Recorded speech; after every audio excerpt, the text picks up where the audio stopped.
Então, bom dia. As minhas desculpas pelo atraso.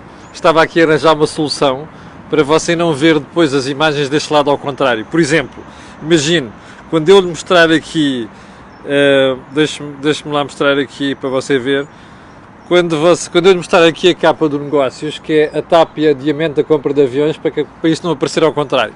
Obrigado ao nosso espectador André, que há tempos me tinha mandado uma indicação neste sentido, e como eu tenho tido continuo a ter muitos protestos, você põe as capas ao contrário e tal, bom, aqui fica resolvido para já o problema. Então, já sabe que está com a Cor do Dinheiro, no dia 29 de setembro do ano da graça de 2020, e que já sabe também que o meu nome é Camilo Lourenço e temos aqui uma porrada de coisas para comentar para hoje. Eu quero agradecer aos políticos portugueses, a nossa classe governativa, que me dá sempre imensas razões, imensos temas para eu comentar todos os dias. É tudo tão fresquinho que às vezes confesso que não tenho tempo para consumir aqui a lista toda. Período de ordem do dia. Vamos a isso? Então vamos lá. Deixe-me só acertar aqui o microfone, que é para não haver queixinhas do bom sentido quanto ao som. Então vamos lá a isto. Quanto mais ouço Trump, eu sei que há gente que odeia aqui que eu critico o Trump. Olha, estou-me a marimbar, isto é um sítio de liberdade, portanto eu digo o que me apetece, como já disse aqui, isto não é nenhum canal público, portanto não mandem-me o Estado, também não é nenhum canal daquelas empresários que gostam de fazer fretes e, portanto, quem decide aqui o que se diz e o que não se diz sou eu. Então estava eu a dizer que a malta odeia quando eu falo do Trump, mas ontem, quanto mais leio, ontem havia aquela investigação do New York Times à história dos impostos de Trump, e depois fartei-me de rir ao perceber que Trump diz que o IRS americano o trata mal. Quer dizer, como é que é possível um tipo destes achar que a opinião pública vai cair numa história dessas? Está bem, pronto, adiante. A pandemia e a histeria em Madrid. Como sabe, há 1 milhão de espanhóis, 1 milhão de madrilenos que estão confinados. E como sabe, também existe um conflito entre o Governo Regional de Madrid e o Governo Central de Madrid. Sendo que o Governo Regional de Madrid não quer algumas medidas que o Governo Central, não é de Madrid, é de Espanha, o Governo Central de Espanha, quer adotar. Olha, eu só posso fazer isto. Aquela coisa que normalmente os socialistas / a extrema-esquerda têm, de usar estas coisas para limitar uma série de liberdades, como está a acontecer em Portugal, é inadmissível. E mais, o Pedro Sánchez é o típico representante da esquerda que não tem a mínima noção de como é que funciona a economia. Esta gente acha que pode confinar 1 milhão de pessoas. Eu espero que esta coisa não passe pela cabeça da avózinha por aqui, nem da Ministra da Saúde. Não se pode fazer mais confinamentos. Não me venham com a treta, não sei quantos confinamentos muito localizados. Bullshit! 1 milhão de pessoas em Madrid é uma desgraça para a economia espanhola. Assim como será se um dia Lisboa toda fosse confinada, percebe? Bem, isto dá que pensar, esta malta vive na Lua, como aquele maluco idiota, não é, da OMS, que ontem saiu com outra, que é, olha, se calhar o número de mortes por Covid-19 está subavaliado. O que está subavaliado é o número de mortes por outras coisas, percebe? Não é só em Portugal, é em todo o mundo, inclusive por outras patologias que não foram tratadas, nem são tratadas por causa da histeria toda à volta do Covid-19. O Covid-19 é uma coisa perigosa? É, já toda a gente percebeu isto. Caramba, a histeria à volta disto é que é uma coisa chocante, percebe? Como se o dinheiro, olha, caísse do céu. Olha aí, ó Pedro, abre a porta, despeja aí umas notinhas. Isto não é assim, é preciso trabalhar, é preciso produzir para gastar. E para ter para gastar. Já vai perceber porque é que eu estou a dizer isto. Daqui a pouco já vamos falar sobre esta coisinha. Porque este governo socialista aqui também acha que o dinheiro cai do céu. Já lá vamos, ok? Já agora, hoje vamos perceber, o programa de hoje é essencialmente sobre porque é que não há condições objetivas para ter eleições antecipadas. Pode haver algum maluco que as provoque, mas condições objetivas não há. Já lá vamos. Bem, ponto seguinte no período de ordem do dia, a Suécia. A Suécia recusa confinamentos. Eu sei que tive aqui o Filipe Freud, que desconstruiu alguma retórica à volta da Suécia, mas eu acho que nós não podemos perder de vista a Suécia. Porque é bom que no meio deste unanimismo todo, em relação àquilo que se deve fazer por causa da pandemia, é bom que haja gente divergente. E que não são propriamente estúpidos, também tem gente da ciência por trás daquilo. E, portanto, é bom estarmos atentos ao que é que vai sair da Suécia. Pode ser que a gente retire alguns ensinamentos daquilo. Digo eu. Ponto seguinte. Eu não lhe disse ontem que a senhora von der Leyen ia servir para o show-off à portuguesa? Ou melhor, show-off à Costa? Viu ontem, não viu? Imagine só, logo à hora da abertura dos telejornais. Não é? Aquela tontinha da Úrsula, que também deve fazer esta figura em todos os países da União Europeia, mas enfim, eu gosto dela, mas às vezes é um bocado tontinha. Chega ali e diz que Portugal é um exemplo. Meu Deus! Ao que chega à diplomacia, chamar o exemplo a Portugal, o que é que ela vai chamar a Alemanha?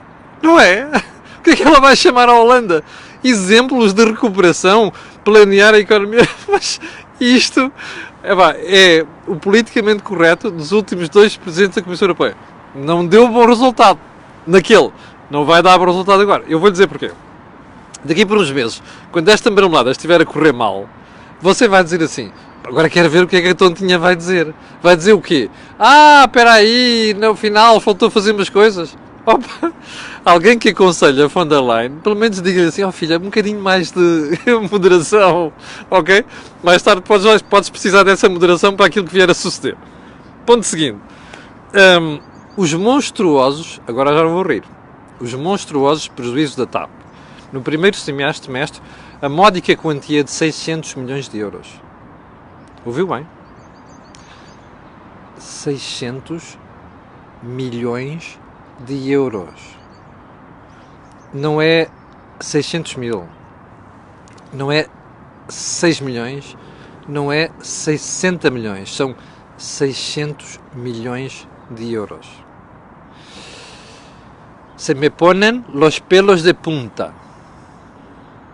Só de pensar no valor. Você, que já está com este governo, é tudo milhões, não é? Já percebeu isso? Deixe-me fazer-lhe uma pergunta. Sabe o que é que significam 600 milhões de euros? Eu vou-lhe dizer. Subida de meio ponto percentual do IVA. Ok?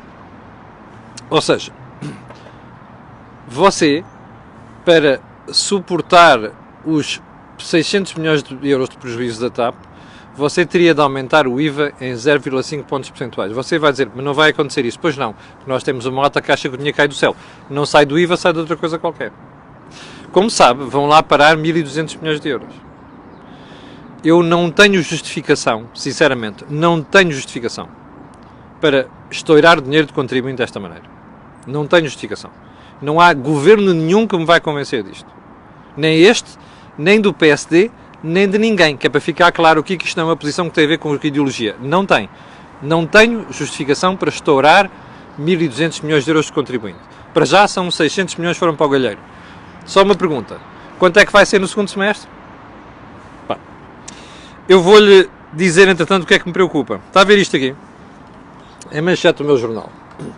A TAP pediu à Airbus para adiar a entrega de aviões para 2022, salvo erro, e para 2024, 2025. E o que eu acho estranho, percebe, é como isto demorou tanto tempo. Aliás, eu sei que há alguns contratos que são leoninos, disseram-me na TAP, os contratos leoninos, se nós desistíssemos logo à partida e estava uma grande porrada. Por mais porrada que houvesse, eu acho que nada chega àquilo que é manter a contratação, a compra de aviões, quando a gente não tem neste momento justificação para ter mais aviões. Isto já vem tarde. É uma boa medida, já vem tarde. Mas eu volto a dizer isto. Você já imaginou quanto é que vai ser no segundo semestre? Está disposto a pagar isso? Não esqueça. Por favor, não proteste que você votou nisto, está bem? Você votou num ministro que decide, sim, sem mais nem menos, meter lá 1.200 milhões de euros, num primeiro-ministro que acha que a TAP é a coisa fundamental deste país, porque transporta imigrantes e transporta pessoas que estão perdidas no resto do mundo, como se não houvesse mais companhias para fazer isto. Está a perceber? Tudo isto a troco de 1.200 milhões de euros. Não há justificação para esta brincadeira. Desculpe lá. E que me perdoem todos os meus amigos na TAP, que são muitos, mas são mesmo muitos. Desde comandantes, a copilotos, até tripulantes de cabine. Tem lá muitos, mas mesmo muitos amigos. São dezenas de pessoas que conheço na TAP. Bom, já falei do maluco lá da OMS. Agora vamos diretamente para o assunto principal de hoje. Eu ontem tive muitas mensagens de espectadores que pediram para dizer: Camilo, espera aí, você ainda aí não está nada preocupado com a crise política, mas você já reparou que o Marcelo se calhar sabe uma coisa que você não sabe? E que o Marcelo sabe coisas que eu não sei? Isso eu não tenho a mais pequena dúvida. Eu não tenho pretensão de saber aquilo que o Marcelo sabe. Aliás, não é só o que o Marcelo não sabe, aquilo que o Marcelo parece que às vezes diz que sabe, mas não sabe. Ou melhor, o Marcelo é um tipo que adora inventar factos políticos. Portanto, eu não consigo competir com o Marcelo. Nem quero, porque a minha especialidade é outra. Então, mas vamos lá a isto. Porque é que eu digo, continuo a dizer, aliás, que continuo a acreditar, que deixa-me acertar, aqui a câmera que está a apanhar aqui muita luz, porque é que eu continuo a dizer que tenho dúvidas que vai haver eleições antecipadas? Eu vou-lhe dizer porquê. Olha, primeiro ponto, você já faça esta pergunta a si próprio. A quem é que não interessa ter eleições neste momento? Vamos começar a percorrer um a um? Então vamos lá. PSD, interessa ter eleições? Que eu saiba, não. Todas as sondagens, desde as eleições até agora, eleições de 2019, legislativas, até agora, dão o PSD ou cair um bocadinho, ou a subir um bocadinho, ou então mais ou menos a estabilizar. A última até dá uma queda do PSD. Diga-me uma coisa. Para um líder que está sentado na cadeira do poder desde 2017, ou lá o que é, e não entusiasmou o eleitorado nas eleições de 2019 e vê o partido estagnar, apesar dos disparates do Partido Socialista e apesar da pandemia, você acha que um líder assim tem interesse em espoletar eleições? Não tem, pois não? Bom, vamos ao Chicão, ao Francisco. Francisco é líder do CDS há pouco tempo. As últimas sondagens, e as anteriores de anteriores, dão uma percentagem de votação entre 1% ou 1,1% e qualquer coisa como 2 e qualquer coisa por cento. Você acha que um líder assim tem interesse em ter eleições? Só se for maluco, só se quiser ser assassinado literalmente na praça pública. Não joga, pois não? Muito bem. Vamos seguir. PCP. PCP é o que está a demarcar disto tudo. E, portanto, é aquele partido que origina este raciocínio todo à volta do não tenho interesse em apoiar o governo, não quero apoiar o governo, já apoiei, não vou apoiar, e o diabo 4. Bom, o PCP, em teoria, aproveitaria isto. Eu tenho dúvidas. Porquê? Porque a demarcação do PCP face ao governo é recente. Ora, o eleitorado do PCP, aquele que o penalizou drasticamente nos últimos 6 anos, não é? E que se viu claramente nas autárquicas, esse eleitorado não é eleitorado de vou para aqui swingar para ali, por dar cá aquela palha. Portanto, eu suspeito que, embora o PCP fosse aquele que, em primeiro lugar, poderia ter mais vantagem, deve estar mesmo preocupado. E, portanto, suspeito que o PCP sabe que não vai recuperar assim do pé para a mão. Tem interesse em eleições? Não me cheiro. Ponto seguinte. Partido Socialista. Tem interesse em ter eleições? Também julgo que não. Repara, todas as intenções de voto que já deram nos últimos meses, que já deram o PS próximo da maioria absoluta, já não dão. Dão o PS já nos 37%, ou seja, mais ou menos onde o PS estava nas últimas eleições legislativas, e mais, eu suspeito que daqui até às eleições, que não podem ser agora, não é? Porque, repare, o Presidente da República está impedido constitucionalmente de dissolver o Parlamento e convocar eleições. Só poderá fazer em abril. Bom, assumindo que é o Marcelo, que eu acho que vai ser, não é? Só poderia convocar eleições em abril, que significa que as eleições cairiam para aí em maio ou junho do próximo ano. Pergunta. O Partido Socialista, daqui até lá, tem massa para dourar aqui a pílula e para adoçar a boca dos eleitores? Não me cheira. O Partido Socialista sabe que vem... Olha, ontem o Ministro da Economia foi muito realista. O Ministro da Economia é uma coisa fantástica. Diz aquilo que o Primeiro-Ministro não diz, mas ainda mais diz com realismo. Repare, daqui até lá vai haver uma mortandade. Mas não tenho dúvida nenhuma, isto vai correr mal. Portanto, o risco de chegarmos às eleições e o PS levar um chimbalau monumental é grande. Portanto, o PS tem interesse? Não tem. Agora vamos ao último partido. O Bloco de Esquerda. O Bloco de Esquerda beneficiou muito da idiotice do Primeiro-Ministro. Daquela entrevista ao Expresso. Lembra-se o que ele disse? No dia em que este governo depender da direita, o governo cai. Moral da história. No dia em que o PS precisar do PSD para votar o Orçamento de Estado, o governo cai. Isto foi uma estupidez, não foi? Eu acho que até a malta do PS percebe que foi uma estupidez do Primeiro-Ministro. Assim como já tinha sido aquela do Pedro Nuno Santos de o PS nunca mais vai precisar da direita para governar. Oh Pedro, é tão verde em algumas coisas o Pedro. Eu gosto muito do Pedro, mas às vezes é tão verde que até faz impressão. Bom, então vamos lá ao raciocínio do Bloco de Esquerda. Primeiro ponto. Esta afirmação do Primeiro-Ministro, além de ser uma estupidez, deu poder ao Bloco.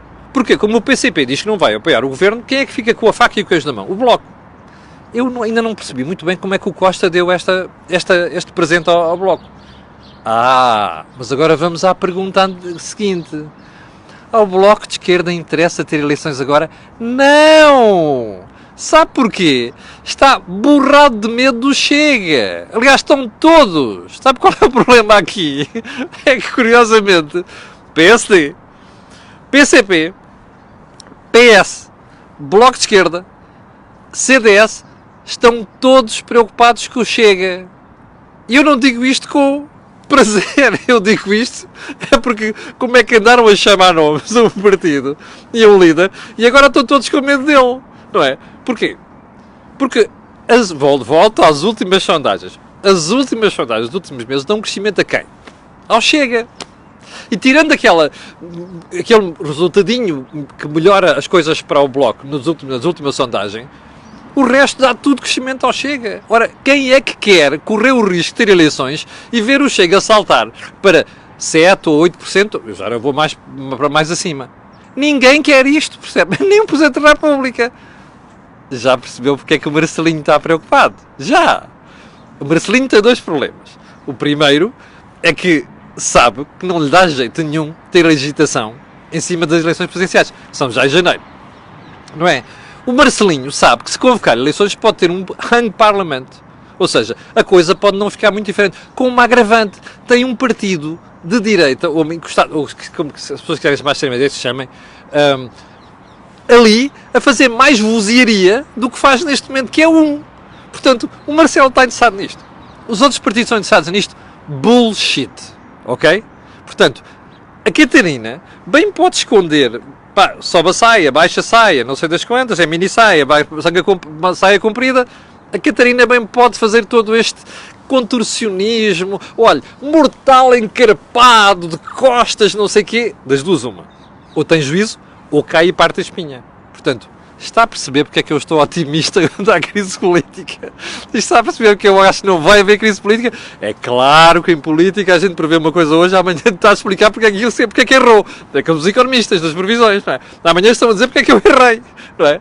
É por isso que eu evito fazer previsões, nomeadamente números. Bem, mas a questão é esta, é que pode aparecer um maluco? Pode, mas a verdade é que não há nada a aconselhar eleições nesta altura, nem agora nem daqui a uns meses, e portanto cheira-me que a malta vai fiar fininho. Vamos ver, ok? Aguardemos. Pode ser que eu esteja enganado. Bem, então vamos lá seguir para bingo, está bem? Seguir para bingo. Já agora uma coisa. Opa, eu acho inacreditável como é que o Marcelo não tem a noção que se descredibiliza. Numa semana diz que deve ser aprovado à esquerda. Na outra diz que precisa do PSD. Epá, ontem veio dizer uma coisa, uma idiotice tremenda. Não há lugar para querelas institucionais durante pandemias. Ó Sr. Presidente da República, o senhor quer o quê então? Unanimismo é? Não. Não vai haver unanimismo. No caminho, comentarista me couber. E outros também. A última coisa que um país precisa, num momentos difíceis, é unanimismo. Estes unanimismos servem para as inacreditáveis medidas que o Governo anda a tomar em algumas áreas que restringem liberdades e que lhes permite fazer coisas como votar aquela lei sobre expropriações, percebe? Isto é, os unanimismos, Sr. Presidente da República, dão para isto. Ainda para mais, porque o senhor, em vez de fazer o que está a fazer, está a olhar para o seu umbigo e preocupado com a sua eleição. Não pode haver unanimismo. Ponto final. Bem, ponto seguinte.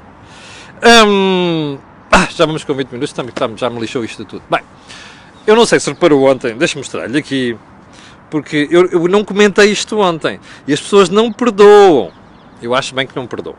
Ontem alguém me disse assim, então você não comentou a manchete de ontem do Público? Manchete de ontem, quer dizer, que era ontem, segunda-feira. Não comentei porque não tive tempo, não li, e eu não gosto de comentar coisas sem ler. Há duas coisas que já lhe vou dizer aqui. Vamos ter que analisar isto melhor amanhã. Mas outra coisa que quero dizer, não sei se ouviu o Ministro da Economia ontem. O Ministro da Economia tomou uma decisão muito importante. É que as empresas, aquelas da restauração, da turismo, que foram muito mais afetadas do que o Governo pensava, vão poder suspender contratos a 100%. Eu suspeito que os sindicatos não vão gostar disto. Vou deixar melhor análise para amanhã. Mas olha, vou dar um conselho ao camarada Silva e à camarada Cameirinha. Ganhem juízo. Sabem porquê? Porque é melhor aceitarem. Porque se as empresas fecharem, vocês, rapazinhos e rapazinha, não vão ter força nenhuma, porque já não há empresas. Não há empresas a desempregados. E vocês perdem poder. Percebem? Pode ser que percebam. Se quiserem um desenho, também façam um desenho. Mas eu acho que se qualquer criança, até a minha filha percebe. Não está a estudar Economia ainda. Até o meu filho também não está a estudar Economia, também percebe. Capixa? Bom, Então eu vou deixar o resto para amanhã, peço imensa desculpa, senão estou aqui o tempo todo. Às 6.800 pessoas que estão em direto, eu quero agradecer a sua paciência. E quero pedir a estas pessoas e outras que vão ver aquilo que peço sempre. Antes de acabarmos, aí pelas 11h30 vou fazer uma entrevista, vai ser ao Fernando Amaral, ao CEO da Sendis e da Alidade. Vamos conversar um bocado sobre a pandemia, software de gestão de empresas e perceber por onde é que isto pode caminhar. Tomar o pulso à realidade empresarial. Também lhe vou dizer que hoje, às 18 horas, vamos ter o nosso think tank. E adivinhou, eu, o Joaquim e o Jorge, vamos gozar um bocado com a crise política também. Obrigado, não se esqueça porque é que está a ver isto. Aquilo que você ouve aqui, não ouve mais sítio nenhum. Obrigado, com licença, e até logo!